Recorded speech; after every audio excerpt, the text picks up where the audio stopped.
hello. Have a blessed day to all. Once again, welcome to my channel, Unboxing Real Estate PH. My name is Crisanto Encarnado. I'm a realtor, a father, and a family man.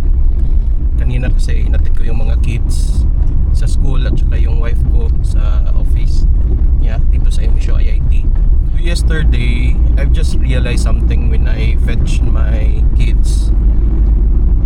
Kagahapon, kaistorya na ako ang teacher ni Dudoy, my youngest son, and nangutan na siya kung tagpila tong property nga ako ang give for sale diri sa Tambo. So mo to ningon ko sa iya nga ang price adto is 7.5 million. Siya nga lagi sir no 7.5 million pero dili ra kayo mahal daw. Oh yes ma'am, dili ra jud kayo ni siya mahal kay ang owner man gud ani is nana sa gawas. And they want the property nga masold siya nga dili ra pud kaayo mahal para sa mga iliganon. Okay, since na naman sila sa gawa, so they just want to dispose the property despite sa iyang location nga prime location siya. And in the future na anay mall 300 meters away lang ang mall nga SM. And karon sad existing na ang Jollibee Tambo. Dayon namagud ko'y uban nga mga inquiries. Pag storya na ako sa price, mahal daw. So ni-explain ang katong teacher sa ako ang anak. Iingon siya nga dili ra kayo na mahal sir kay sa ilaha daw ang ilahang balay is in Luinab.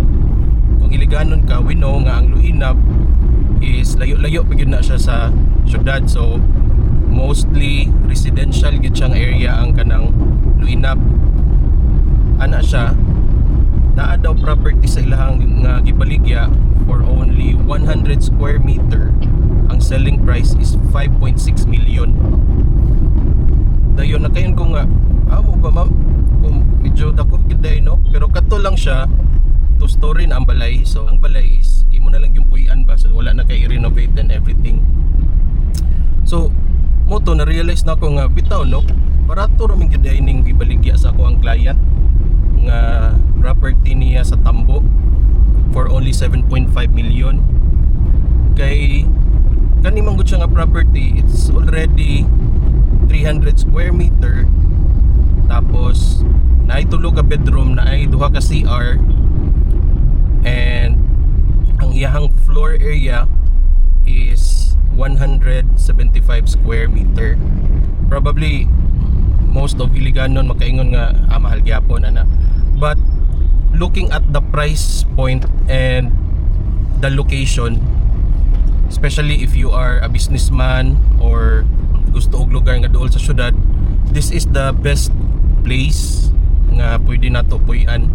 The property itself, ang iyahang location, ang iyang circumferential location is nanagyud sa prime location because of the incoming SM, which I think by next year siguro ma-open na, or kung paspas silang trabaho probably fourth quarter of 2026.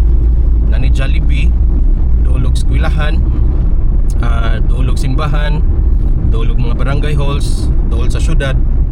The convenience itself na makapuyo kag inana nga location is very different yun if you are far from prime areas.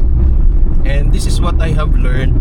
Okay, for example, kanang mga properties nga ginabaligya namo sa Dalipuga.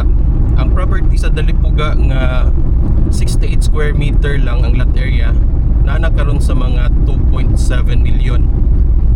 Tapos ang ilahang property sad nga 2 story siya pero 80 square meter, ang price point is naana sa mga 3.8 to 4 million. Karon kung moadto ta dito sa other side sa Buron, naa sila ay property nga 100 square meter but the price is 5.6 million. And naapot sila yung mga 120 square meter, the price is naana sa mga 7 million pesos. See? Kung tanaw na to, if you are a smart investor, ma-differentiate yun nimo ang price point niya comparing sa location, sa mga amenities nga dool niya o iyahang accessibility. sa main or sa prime location areas diri sa Iligan. So muna siya no, daghan kayo mangutana sa kuha nga mahal daw ang property, but actually ibaligya gyud ni siya sa owner for a very minimal price para ma-afford sa mga Iliganon. And that is the reality. Ang mga properties gid karon sa Iligan are going up. And kani siya nga property nga wala pa gyud nag price increase ang ako ang client ani. Ongoing na ang construction sa SM.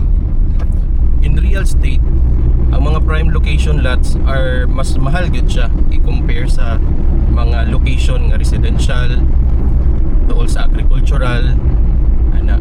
Pero kung dool ka sa city, dool ka sa mga tourist destination, kana mahal gid na. Sa katong ako ang isel karon, dili jud ka magmahay ato if you will get the unit. Though naalay mga kinahanglan pa nimo i-renovate sa balay because the house is kinahanglan gid siya i-renovate. But ang location, ang property sa yuta, mao gid na siya ang reason nganong inana ang ihang presyo. So mura to ko na realize, and I hope nga naamoy na learn sa ako karong adlaw, and happy to po kumuabot sa ako ang office. So for that, thank you so much for watching, and I hope you will watch on my next videos. And this 2026 day, I will try my best to share videos every day about real estate, about Iligan City, about Cagayan de Oro, or about real estate projects that are coming here in Iligan City. And for that, thank you so much for watching. See you on my next vlogs. Bye bye and God bless.